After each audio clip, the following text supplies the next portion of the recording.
Hello दोस्तों, अभी hamster combat कई बंदों का खुल नहीं रहा है और उसके अकाउंट में रिक्वेस्ट एरर आ रहा है। तो इसे सबसे पहले खोलने के लिए आपको अपना मोबाइल का इंटरनेट चेक कर लेना है कि इंटरनेट बराबर आ रहा है कि नहीं। इंटरनेट बराबर आ रहा है तो थ्री डॉट पर क्लिक करके रीलोड पेज कर लो और देखो खुल रहा है कि नहीं। अभी मेरा रिक्वेस्ट एरर बता रहा है, अनइनेबल टू गेट अकाउंट इन्फो। और इससे भी ना खुले तो अपने मोबाइल का एरोप्लेन मोड स्टार्ट करके बंद कर दो, तो शायद हो सकता है कि खुल जाए। तो मैं वो ट्राई करता हूँ।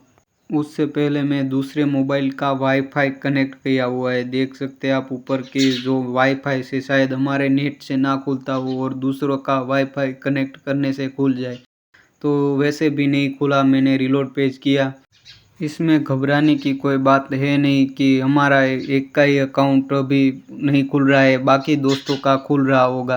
ये प्रॉब्लम इससे पहले भी कई बार हुई है और उस ठीक भी हो चुकी है अपने आप ही। तो आप थोड़े घंटों का वेट कीजिए, शायद से ये अपने आप ठीक हो जाए।